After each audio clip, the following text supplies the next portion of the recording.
How did life begin? How would you complete the following sentence?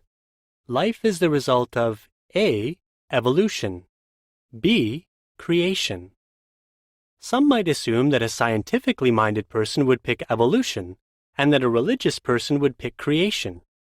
But not always. The fact is, many educated people, including a number of scientists, question the validity of the theory of evolution. Consider Gerard, a professor of entomology who was taught evolution at college.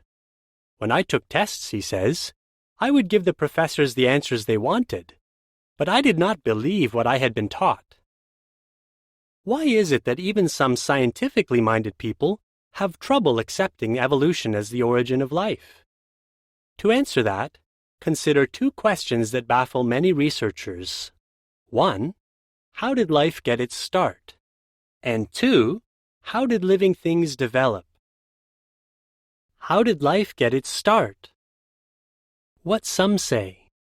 Life arose spontaneously from non-living matter. Why some people are not satisfied with that answer. Scientists know more about the chemistry and molecular structure of life than ever before, yet they still cannot define with certainty just what life is. A wide gulf separates non-living matter from even the simplest living cell. Scientists can only speculate about what conditions on Earth were like billions of years ago. They have differing views about where life began, for instance, whether within a volcano or under the ocean floor. Another belief is that life's building blocks first formed elsewhere in the universe and arrived here embedded in meteors. But that does not answer the question of how life began. It just pushes the issue from Earth into space.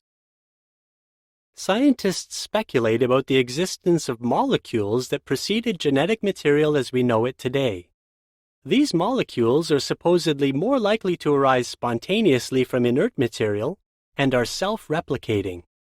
Yet, science has found no evidence that such molecules ever existed, nor have scientists been able to create any such molecule in a laboratory. Living things are unique in the way they store and process information. Cells convey, interpret, and carry out instructions contained within their genetic code. Some scientists liken the genetic code to computer software and the chemical structure of the cell to computer hardware. But evolution cannot explain the source of the information. Protein molecules are necessary for the function of a cell. A typical protein molecule consists of hundreds of amino acids strung together in a specific sequence. Additionally, the protein molecule must fold into a specific three-dimensional shape for it to be useful. Some scientists conclude that the probability of even one protein molecule forming spontaneously is extremely low. Since a functioning cell requires thousands of different proteins, writes physicist Paul Davies, it is not credible to suppose they formed by chance alone. Conclusion. After decades of research in virtually all branches of science, the fact remains that life comes only from pre-existing life. How did living things develop? What some say. The first living organism gradually developed into a variety of living things, including humans, through a process of random mutation and natural selection. Why some people are not satisfied with that answer? Some cells are more complex than others. According to one reference, how simpler cells could develop into more complex cells is often rated the second major evolutionary mystery after the origin of life.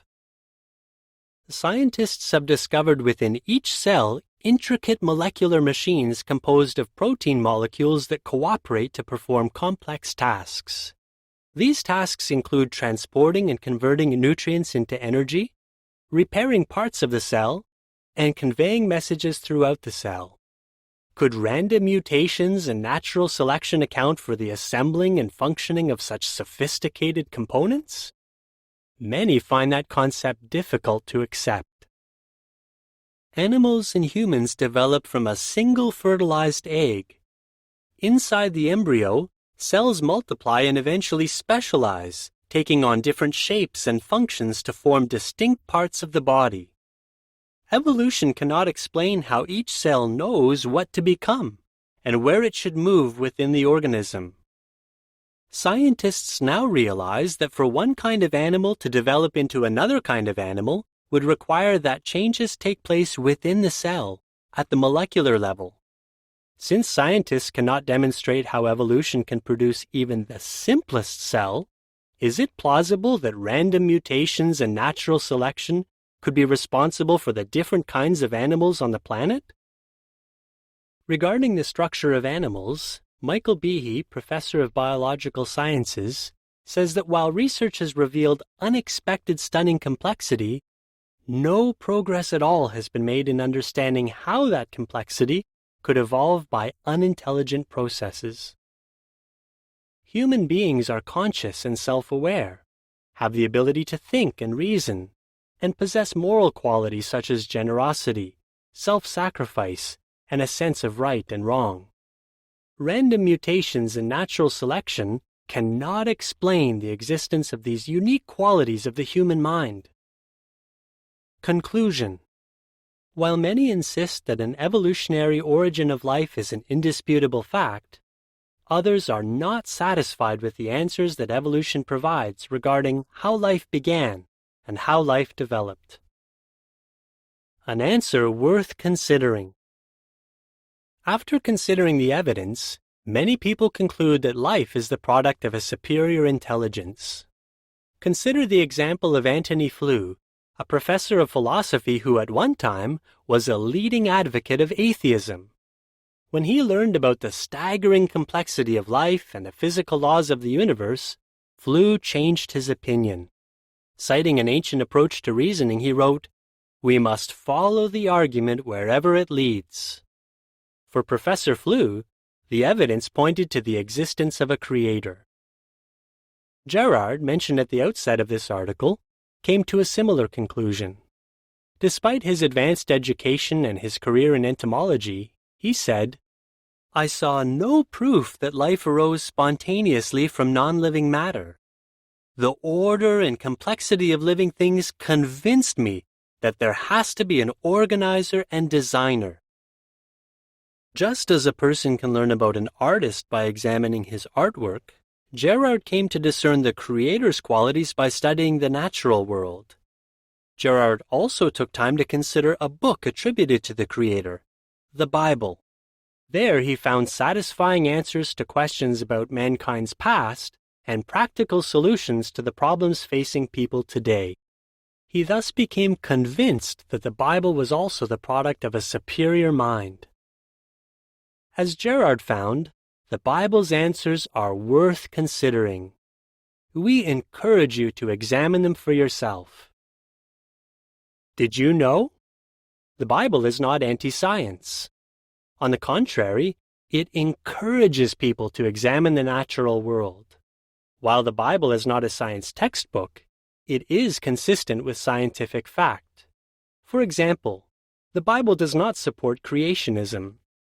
It does not state that the earth was created in 6 literal 24-hour days. The term day, as used in Genesis, applies to periods of considerable length. The Bible teaches that life comes only from life. With you, God is the source of life. Psalm 36:9. God made plant and animal life according to their kinds. Genesis 1:11, 12, 21, 24, and 25. The Bible does not define the boundaries of these kinds. This allows for a degree of variation within each kind. God created humans with the capacity to display the same moral qualities that He possesses. These qualities include love, goodness, and justice. God said, "Let us make man in our image, according to our likeness." Genesis 1:26.